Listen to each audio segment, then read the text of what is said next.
بھائی بہنوں کا مان ہوتے ہیں، غرور ہوتے ہیں، پھر نہ جانے کیوں بدلتے وقت کے ساتھ ساتھ بہن بھائیوں کا رشتہ بھی بدل کر رہ جاتا ہے۔ گھر رشتوں کی خلوص سے بنتے ہیں۔ اس نے گھر میں آئے ہوئے ننہالی رشتے داروں کو دیکھا اور افسوس سے آہ بھر کر رہ گئی۔ ان میں سے ہر ایک کے چہرے پر ایک ہی رنگ تھا، جلن، غصہ، تکلیف، بے بنیاد باتیں۔ وہ بہت اصول پسند لڑکی تھی۔ کچھ عرصہ پہلے وہ پھپھو کے ساتھ بھائی کے لیے ایک لڑکی دیکھنے کی غرض سے گئی تھی اور پھر خوش قسمتی سے وہ گھرانہ اسے پسند آیا اور وہ اوکے کر کے آئی۔ متوسط طبقے کے لوگ تھے اور لڑکی بھی پڑھی لکھی خوبصورت تھی۔ ددھیال کی طرف سے ایک واحد پھوپھی تھی اور باپ پچھلے سال ہی اللہ کو پیارا ہو گیا تھا۔ ماں کو تو عرصہ ہوا دنیا چھوڑے۔ ہاں البتہ ننہالی رشتے دار تھوک کے حساب سے اپنا وجود رکھتے تھے۔ بہن کے بعد تو کسی نے جھانک کر بھی نہ دیکھا آیا اس کی اولاد کس حال میں ہے۔ البتہ جب شادی کے قابل ہو گئے تو سب کو رشتے داری یاد آ گئی۔ ظاہر سی بات ہے، سب کی بیٹیاں جوان تھیں اور سب نے رافع پر نظریں گاڑ رکھی تھیں۔ خوبصورت، لمبا چوڑا، ہینڈسم رافع اپنی پرکشش سی جاب کے ساتھ سب کی آنکھوں کا تارا بنا ہوا تھا۔ رافع ایک ہی بھائی تھا اور وہ بھی اس سے بڑا، سو سارے ارمان جی بھر کر پورے کرنے تھے۔ وہ شادی کی ساری تیاریاں مکمل کر چکی تھی، بس بری بنانا رہ گئی تھی اور کچھ گفٹ وغیرہ، اور یہ کام بھی آج اختتام کو پہنچا تھا۔ دونوں بہن بھائی شاپنگ بیگ سے لدے گھر پہنچے تو شام کے سائے زمین پر اپنے پر پھیلا چکے تھے۔ منیبا تھک کر صوفے پر گرنے کے سے انداز میں بیٹھی۔ رافع نے فریج سے کولڈ ڈرنک نکالی اور اب وہ اسے گلاسوں میں انڈیل رہا تھا، ساتھ ہی وہ شاپنگ پر تبصرہ بھی کرتا جا رہا تھا۔ براؤن، اسکائی بلو، سلور، اف کتنے رف کلر لیے ہیں تم نے منیبا، ذرا بھی اچھے نہیں لگیں گے۔ اس کی نظر اب پڑی تھی۔ منیبا نے چونک کر اسے دیکھا جو تنقیدی نگاہوں سے ایک ایک کپڑے کو دیکھ رہا تھا۔ کتنی خوش قسمت ہے نا آنے والی، میرا بھائی ابھی سے اس کے کپڑوں کے لیے حساس ہو رہا ہے۔ اس نے میٹھا سا طنز کیا تو رافع ہنس پڑا۔ ہاں بڑی خوش قسمت ہے، تصویر تک تو تم نے اس کی میرے پاس رہنے نہیں دی، اور اب نمبر تو دے دیتی، میں تھوڑی انڈرسٹینڈنگ ڈیولپ کر لیتا۔ وہ بڑے نارمل سے لہجے میں کہہ رہا تھا جبکہ منیبا کو گویا کرنٹ لگ گیا۔ کیا کہا آپ نے؟ نمبر دوں میں آپ کو، عروج کا۔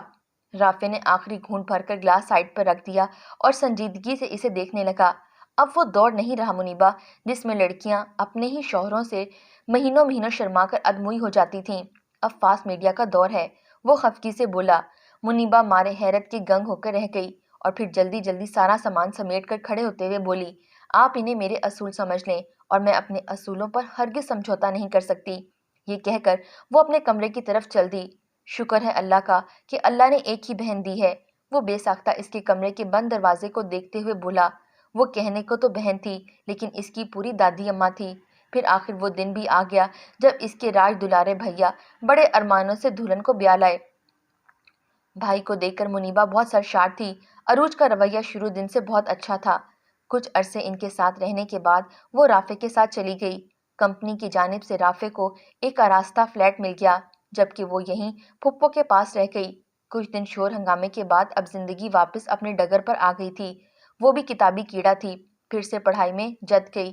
پھر اس کا گریجویشن بھی مکمل ہو گیا اور اس نے ماسٹرز میں داخلہ لے لیا۔ پھپھو اب بہت بیمار رہنے لگی تھیں۔ بھائی کو وہ زیادہ پریشان نہیں کرنا چاہتی تھی لیکن زندگی کے بعد موت بھی ایک حقیقت ہے۔ پھپھو کی بیماری تو قدرت کا بہانہ تھی، پھر بھری دنیا میں اکیلا تو ہر کسی کو ہونا پڑتا ہے۔ ابائی گھر تھا سو اس نے بیچنے سے منع کر دیا، پھر اسے کرائے پر چڑھا دینے کے بعد رافع اسے اپنے ساتھ لے گیا۔ کچھ عرصے تک غم منا کر آخر وہ سنبھل ہی گئی اور ادھوری پڑھائی سے ناتا جوڑا۔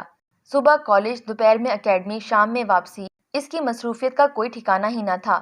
نام نہاد رشتوں کی حقیقتوں نے کب اس پر کھلنا شروع کیا اسے علم ہی نہ ہو سکا۔ بھابھی کے رشتے دار نہ جانے کہاں کہاں سے آئے روز آنے لگے۔ وہ کمرہ بند کر کے پڑھنے کی کوشش کرتی تو بھی بلند ہوتی آوازوں کی گونج اس کے 4 قدم کے فاصلے پر بنے کمرے تک بآسانی اور بخوبی سنائی دیتی۔ عروج اکثر 2 کپ چائے بناتی اور جب وہ لینے آتی تو عروج کافی افسوس سے کہتی، سوری منیبا، مجھے نہیں پتا تھا کہ تم بھی پیو گی، میں اور بنا دیتی ہوں۔ وہ تابیداری دکھاتی اور منیبا اٹس اوکے کہہ کر لوٹ آتی، اور اس سب معلوم اور نامعلوم کے چکر سے واقف تھی، اور کوئی اس کی وجہ سے کتنا ناخوش تھا اس کا بھی اسے علم تھا۔ وہ بظاہر کتنی ہی خوش اخلاقی سے اس سے پیش آتی لیکن منیبا اتنی بھی نادان نہیں تھی۔ مٹھاس کا زہر تمام زہروں پر بھاری ہوتا ہے۔ رافع اس کے لیے رشتے ڈھونڈنے کی مہم میں لگا ہوا تھا، اتنی ہی اس کی اہمیت تھی۔ बिना इसे पूछे पहली बार राफे इसके लिए अपनी मर्जी कर रहा था। भाइयों पर बहनों का बस इतना ही हक होता है कि शादी हुई और सारे जज्बे खत्म। वो खुद को देखने के लिए आने वाले लोगों को देखती और सोचती जाती। रिश्ते वाले आते और इन्हें वो पसंद भी आ जाती। हाँ करके कुछ दिनों बाद इनकार हो जाता। जिंदगी कितनी मुश्किल होती है औरत के लिए। वो सारी जिंदगी सफर करती है एक साइबान के लिए, एक छत के लिए। वो जमाने की तपती धूप झेलती है। भाई, शौहर, बेटा, अल्लाह के बनाए हुए मुकद्दस रिश्ते। लेकिन लोग इन रिश्तों की तकद्दुस को क्यों पामाल कर देते हैं, और वो ये क्यों भूल जाते हैं कि औरत के मामले में अल्लाह से डरने का हुक्म है।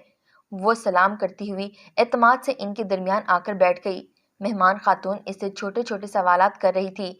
इनके साथ आए हुए दो मर्द हजरात में से एक इनका शौहर था। बाकी के रिश्तों की तरह इन्हें भी मुनीबा बहुत पसंद आई थी और एक बार फिर यहाँ इसकी बात पक्की हो गई। इसने खुश खुरम भाई के चेहरे पर एक नज़र डाली। भाई बेशक बाप का नेमल बदल होते हैं, लेकिन दुनियावी रिश्ते इन भाइयों को पराया कर देते हैं। ये 3 माह में चौथा रिश्ता था जो पक्का होने जा रहा था, लेकिन कुछ दिन बाद फिर टूट जाता। क्यों? इसकी वजह जानने से वो कासिर थी। वो टूट जाती फिर जुड़ती। पिछला घाव भरा नहीं होता था कि अगला घाव नीम जान कर देता। जिस शिद्दत से राफे इसकी शादी के लिए भाग दौड़ कर रहा था, इस बात से इसकी सारी मजम्मत दम तोड़ गई और खुद को इसने भाई भाभी के रहमो करम पर छोड़ दिया था। बस अब मैं और इंतजार नहीं करूंगा, जल्द ही मुनीबा की शादी कर दूंगा, इससे पहले कि फिर कोई बदचुगनी हो। राफे खदशात के तहत बोल रहा था। अरूज गुमसुम सी किचन के चबूतरे पर बैठी हुई थी और इसकी बातों का हूँ हाँ में जवाब दे रही थी। मुनीबा के किचन की तरफ आते कदम वापस मुड़ गए। राफे इसकी जिंदगी में एक वाहिद मोहब्बत का रिश्ता था। ये वो भाई था जो इसके बगैर खाना भी नहीं खाता था। इसकी नापसंद और पसंद का बहुत ख्याल रखता था। इसके चेहरे से ही इसके अंदर के मौसम खोज लेता था। बकौल इसके कि वो इससे 5 साल छोटी इसकी दादी अम्मा थी। सुबह शाम मुनीबा मुनीबा की तकरार करने वाला भाई अब 6-6 दिन तक मुनीबा को भुलाए रखता था और इसके दिल में कुछ रहा भी तो सिर्फ इसे इसके घर का करने का फिक्र। भाई सदा खुश रहे, वो भी तो यही चाहती थी। लेकिन राफे क्यों इतना तंग दिल निकला कि इसने अपनी बहन की मोहब्बत का खाना सुकेड़ कर मटर के दाने के बराबर रख दिया, सिर्फ एक पराई औरत के आ जाने से। क्या आपको हिसाब से डर लगता है भाई? काश आप मेरी हक तलफी ना करते। आपने तो मुझे भुला ही डाला। वो अपनी और भाई की तस्वीर से मुखातिब थी। राफे कब का कमरे में सोने जा चुका था। अरूज चुपचाप गुमसुम खड़ी थी और काफी हद तक गायब दिमाग थी। क्या किस्मत थी इस लड़की की जो इसके शौहर की लाडली बहन थी। किस्मत की अमीर। जितने भी रिश्ते इसके लिए आए वो सब आला खानदानों से ताल्लुक रखते थे, शक्ल सूरत तालीम व तहजीब में बेहतरीन। लेकिन आखिर में अरूज बड़ी तमानियत से मुस्कुराई। वो आए ज़रूर थे और उन्होंने चौखट भी पकड़ी थी और बिना किसी उज़र के छोड़कर भी चले गए। ये काम अरूज ने इतनी होशियारी से किया था कि किसी को कानो कान खबर ना हो सकी। पहले आने वाले लोगों को मुनीबा बहुत भाई थी, लेकिन दूसरी बार की आमद में ही अरूज ने इनका पत्ता साफ कर दिया। झटपट इनकार हो गया। राफे और वो दोनों बहुत परेशान थे। दूसरी बार के लोगों को इसने महारत से बातों ही बातों में मुनीबा की नादीदा बीमारियां बताकर इन्हें अपने घर अपनी बहनों के लिए रवाना कर दिया। और तीसरी बार इसने मुनीबा से हमदर्दी के सारे रिकॉर्ड तोड़ डाले। आंटी, मुनीबा तो मेरी बहन जैसी है। इसका दुख ही हमारी जिंदगी का सबसे बड़ा दुख है। अब देखें, इसकी 2 मंगनियां बिला वजह टूट गईं। न जाने कौन उल्टी सीधी खबरें पहुंचाता है लोगों को, जबकि हम पहले ही कह चुके थे कि लड़की को थोड़ी सी डस्ट एलर्जी है। वो तो बस एक दफ़ा मेडिसिन लेने से ही ख़त्म हो जाती है। लेकिन नहीं जी, पहले हामी भर लेते हैं और फिर इनकार कर देते हैं। न जाने कैसे लोग हैं।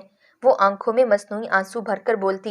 इन लोगों का भी वहाँ वो आखिरी दिन था। इन्हें क्या ज़रूरत थी एक बीमार और एलर्जी की मरीज़ा से रिश्ता जोड़ने की। रह गई बात अरूज की होशियारी की, तो वो अपनी सलाहियत तब दिखाती थी जब कहानी के दोनों किरदार मंजर आम से गायब होते थे। लेकिन इस बार वो फंस गई थी। इसके लिए आने वाले ये पहला रिश्ता था जिन्होंने इसे अंगूठी पहनाई थी, और लोग हैसियत में पहलू से भी बढ़कर थे। दूसरी बात राफे के जानने वाले थे और राफे ने इन्हें पहले ही 3 रिश्तों के बारे में बता दिया था और इन्हें कोई एतराज़ भी नहीं था। यहाँ अरूज बेबस हुई थी। वो खुद नहीं जानती थी कि इसके अंदर की हासिद औरत हमा वक्त तड़पती क्यों रहती है। तुम्हारे साथ मसला क्या है आखिर? राफे इतनी जोर से चिल्लाता हुआ आया था कि मुनीबा सहम कर इसे देखने लगी। क्या ये राफे था? काश कोई इसे यकीन दिला दे कि तुम चाहती हो कि ये रिश्ता भी पलट जाए और तुम हमारे सीनों पर मूंग डालने के लिए सारी उम्र इधर बैठी रहो। बस थप्पड़ मारने की कसर रह गई थी और वो इतनी हरासा हुई कि फटी आंखों से देखती, मुंह पर हाथ रखती अंदर भाग गई। राफे आवाजें देता रह गया। बात इतनी सी हुई थी कि इसके मंगेतर जाहिद का फोन आया था। वो मुनीबा से बात करने का ख्वाहिशमंद था और अरूज जानती थी कि मुनीबा मर कर भी बात नहीं करेगी। तभी इसके पास मोबाइल ले आई। जाहिद बात करना चाह रहा है। मुनीबा ने अजनबी नजरों से अरूज को देखा और मजबूत लहजे में गोया हुई, आप जानती हैं मैं गैर मर्दों से बात नहीं करती। इतना कहकर वो बाहर निकल गई, लेकिन इसकी ये बात अगली तरफ जरूर पहुंच गई थी। नतीजा इनकार। अरूज बड़े शातराना अंदाज में मुस्कुराई। इस बार तो इसे कुछ करना ही नहीं पड़ा। राफे पहली बार इस पर बरसा था। मुनीबा सारी रात रो रो कर खुदा से अपने ना करदा गुनाहों की माफी मांगती रही और वो इतनी पक मोमिन तो ना थी, लेकिन अच्छाई बुराई की बहुत सहूलत से तमीज रख कर सकती थी। फूफो ने इसकी तरबियत ही ऐसी की थी कि ना महरम और महरम का फर्क इससे बेहतर कोई जान नहीं सकता था। इसने खामोशी से घर छोड़ने का तहैया कर लिया। वो हॉस्टल में आराम से रह सकती थी। इसकी डिग्रियां इतनी शानदार थीं कि इसे कहीं भी आसानी से जॉब मिल जाती। अब वो इस घर में मजीद नहीं रह सकती थी। सुबह तक इसका इरादा मजबूत था, लेकिन इससे पहले ही अल्लाह ने इसकी राह के कांटे चुन लिए। अरूज भाभी की हकीकत इसके सामने खुल चुकी थी, जिसे इसने बड़ी बहन का दर्जा दिया हुआ था। वो अपने हाथों से इसकी जिंदगी में बेसुकूनी की गड्ढे खोद रही थी। इसने नहायत दुख और अफसोस से बालकोनी में खड़ी अरूज को देखा, जो फराटे से झूठ बोलती इसकी जात के परखच्चे उड़ा रही थी। वो खामोशी से पलटकर अपने कमरे में आई। सदमे के जायल होने के काफी देर बाद इसने खुद को संभाला। मेरा भी कसूर था कि मैंने भाभी पर अंधा एतमाद किया, हर जगह से अंधी हो गई। पता नहीं बदनसीब कौन है, भाभी जो मोहब्बतों को बोझ समझती रही, या फिर मैं जिस पर अल्लाह मेहरबानी करते नहीं थकता।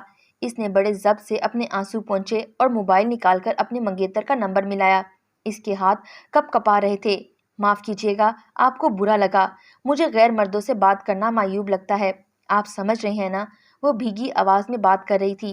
इसकी आवाज का सहर था या भीगी आवाज का दर्द, मुकाबिल तो जकड़ कर रह गया और जैसे जादू सा हो गया। इट्स ओके मुनीबा, मैं आपकी ख्वाहिश का एहतराम करूंगा। मुझे गलत फहमी हुई, इसके लिए आप भी माफ कर दीजिएगा। वो नहायत मुहज्जिब अंदाज में माफी मांग रहा था। मुनीबा तमाम खदशात से आज़ाद होकर तमानियत से मुस्कुराई। अभी एक हफ्ता भी ना गुजरा था कि मुनीबा के ससुराल वाले आए और माजरत के साथ साथ तारीख भी पक्की कर गए। राफिद तो जैसे हैरत से गंग होकर रह गया, लेकिन मुनीबा का उतरा हुआ चेहरा और नम आंखें देखकर वो शर्मिंदगी से आंखें चुरा गया। आज इसे हकीकत का कुछ कुछ अदराक हो रहा था। जिस तरह जाहिद के घर वालों ने अरूज की बातों के बाइस होने वाली बदगुमानी का जिक्र किया था, राफे पहली बार ठटक कर सोच में पड़ गया था। हमारे माशरे में न जाने ऐसे कितने लोग हैं जो घरों को तोड़ने में सारा जोर लगा देते हैं, लेकिन ये नहीं सोचते कि जिस बदगुमानी की आंधी में दूसरों के घरों को तोड़ने में लगे हैं, ये आंधी इनके घर भी तबाह कर सकती है। सोचने की बात है, सोचिएगा जरूर।